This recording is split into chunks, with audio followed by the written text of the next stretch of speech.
আসসালামু আলাইকুম। কখনো কি গভীর রাতে একা একা ভেবেছেন আর কতদিন এভাবে চলবে?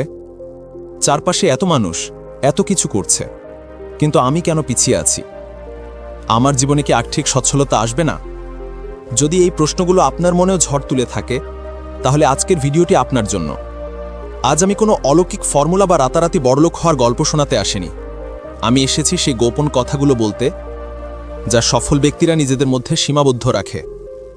তারাই নিয়মগুলো নিয়ে সবার সাথে আলোচনা করে না, বরং নীরবে এগুলোকে নিজের জীবনে প্রয়োগ করে। আজ আমি আপনাকে টাকা কামানোর এমন 5টি নিয়ম বলবো, যা আপনিও আজ থেকে নিজের জীবনে প্রয়োগ করবেন, এবং এই ব্যাপারে কাউকে বলবেন না, কারণ সবাই আপনার ভালো চায় না। আপনার স্বপ্নকে বোঝার মতো মানসিকতা সবার থাকে না। তাই এই গোপন নিয়মগুলো হোক আপনার ব্যক্তিগত সাফল্যের চাবিকাঠি। তাহলে চলুন সেই গোপন অধ্যায়ের প্রথম পাতায় প্রবেশ করা যাক।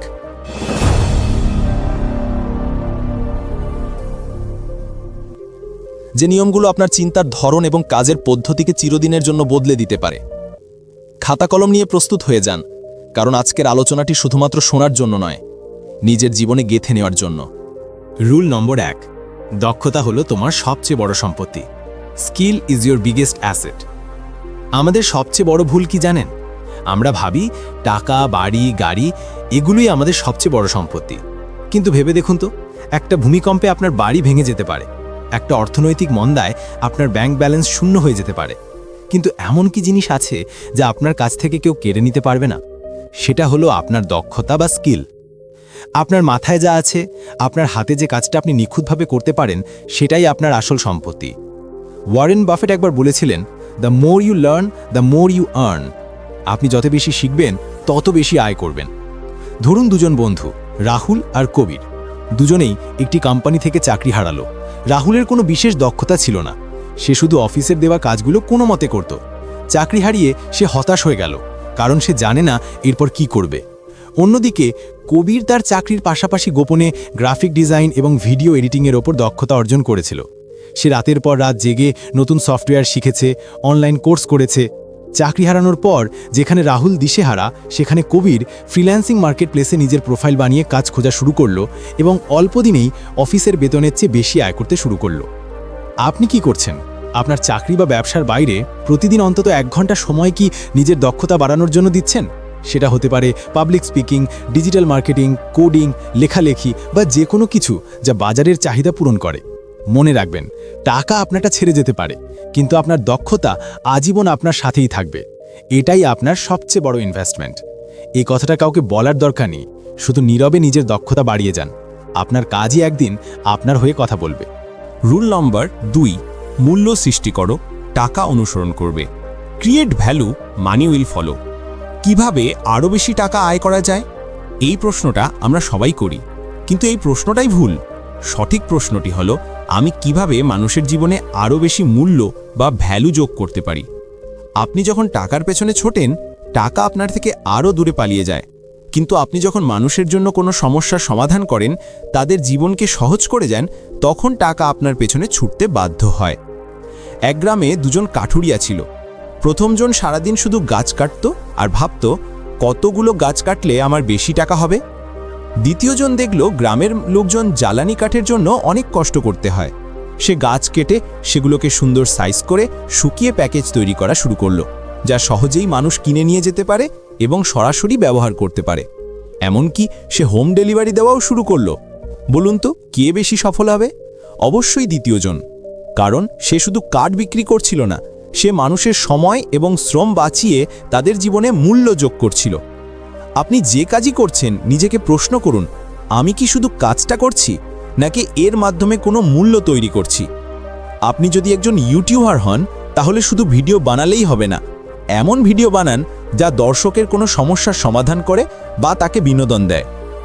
আপনি যদি ব্যবসায়ী হন, তাহলে শুধু পণ্য বিক্রি করবেন না, এমন পণ্য বা সেবা দিন যা গ্রাহকের জীবনকে উন্নত করে। মূল্য সৃষ্টি করুন, সেটা আপনার কন্টেন্টের মাধ্যমে হোক, আপনার পণ্যের মাধ্যমে হোক বা আপনার সেবার মাধ্যমে হোক। যখন মানুষ বুঝবে আপনি তাদের জীবনে ইতিবাচক পরিবর্তন আনছেন, তখন তারা আপনাকে টাকা দিতে দ্বিতীয়বার ভাববে না। এই গোপন সূত্রটা মাথায় গেঁথে নিন। রুল 3, ঝুঁকি নাও কিন্তু হিসাব করে। Take risks but calculated ones. No risk no gain কথাটা আমরা সবাই শুনেছি, কিন্তু ধনী এবং সাধারণ মানুষের মধ্যে পার্থক্য হলো সাধারণ মানুষ হয় কোনো ঝুঁকিই নেয় না অথবা না বুঝে শুনে জুয়া খেলে, আর যারা সফল হয় তারা হিসাব করে ঝুঁকি নেয়, ক্যালকুলেটেড রিস্ক। ব্যাংকে টাকা ফেলে রাখাটাকেও আমরা নিরাপদ মনে করি, কিন্তু মুদ্রাস্ফীতির কারণে আপনার টাকার মান যে প্রতি বছর কমছে সেই ঝুঁকি দেখি আমরা দেখি। ঝুঁকি জীবনেরই অংশ। আপনি যদি বড় হতে চান আপনাকে ঝুঁকি নিতেই হবে। ধরুন আপনাকে একটি উত্তাল নদী পার হতে হবে, একজন বোকা মানুষ না ভেবেই নদীতে ঝাঁপ দেবে এবং ডুবে যাওয়ার সম্ভাবনাই বেশি থাকবে। এটা হলো জুয়া খেলা, গ্যাম্বলিং। আর একজন বুদ্ধিমান মানুষ নদী পার হওয়ার আগে নদীর স্রোত পরীক্ষা করবে, সবচেয়ে কম গভীরতার স্থানটা খুঁজে বের করার চেষ্টা করবে এবং হয়তো একটা ভেলা বানানোরও চেষ্টা করবে। এখানেও ঝুঁকি আছে, ভেলাটা ভেঙে যেতে পারে, কিন্তু সে তার ঝুঁকিটাকে হিসাব নিকাশ করে কমিয়ে এনেছে। এটাই হলো ক্যালকুলেটেড রিস্ক। ব্যবসা শুরু করতে চান? প্রথমেই পুরো পুঁজি বিনিয়োগ না করে অল্প পরিসরে শুরু করুন, দেখুন বাজারের প্রতিক্রিয়া কেমন। শেয়ার বাজারে বিনিয়োগ করতে চান? যে কোম্পানি সম্পর্কে আপনি কিছুই জানেন না সেখানে বিনিয়োগ না করে আগে সেই কোম্পানি নিয়ে গবেষণা করুন, তার ভবিষ্যৎ সম্ভাবনা বুঝুন। আপনার আয়ের একটি ছোট অংশ এমন জায়গায় বিনিয়োগ করুন যেখানে ঝুঁকি আছে কিন্তু রিটার্ন পাওয়ার সম্ভাবনাও অনেক বেশি। ঝুঁকি নেওয়ার আগে নিজেকে 3টি প্রশ্ন করুন। 1. সবচেয়ে খারাপ কি হতে পারে, ওয়ার্স্ট কেস সিনারিও। 2. আমি কি সেই ক্ষতিটা সহ্য করতে পারবো। 3. সফল হওয়ার সম্ভাবনা কতটা। এই হিসাবগুলো নীরবে করুন। আপনার ঝুঁকি নেওয়ার পরিকল্পনা কাউকে বতাতে যাবেন না, কারণ বেশিরভাগ মানুষই আপনাকে ভয় দেখিয়ে পিছিয়ে দেবে। রুল 4, ধৈর্য ধারণ করো, সাফল্য একদিন আসবে। আমরা এমন এক যুগে বাস করি যেখানে আমরা 2 মিনিটে নুডলস চাই, 30 মিনিটে পিৎজা ডেলিভারি চাই, আর এক রাতেই সফল হয়ে যেতে চাই। কিন্তু বাস্তবতা ভিন্ন। প্রকৃতিতে কোনো কিছুই তাড়াহুড়ো করে হয় না। আপনি কি চাইনিজ বাঁশ গাছের গল্প শুনেছেন? এই গাছটি লাগানোর পর প্রথম 4 বছর মাটির উপরে কিছুই দেখা যায় না। আপনি প্রতিদিন পানি দিচ্ছেন, সার দিচ্ছেন, কিন্তু কিছুই হচ্ছে না। আশেপাশের মানুষ আপনাকে নিয়ে হাসাহাসি করতে পারে, বলতে পারে এই ছেলেটা পাগল হয়ে গেছে। কিন্তু 5ম বছরে গিয়ে যা ঘটে তা অবিশ্বাস্য। মাত্র 6 সপ্তাহের মধ্যে সেই বাঁশ গাছ 90 ফুট লম্বা হয়ে যায়। প্রশ্ন হলো, গাছটা কি 6 সপ্তাহে লম্বা হয়েছে? না, প্রথম 4 বছর ধরে সে মাটির নিচে নিজের ভিত্তি, নিজের শিকড়কে মজবুত করছিল, যাতে সে 90 ফুট উচ্চতার ভার সহ্য করতে পারে।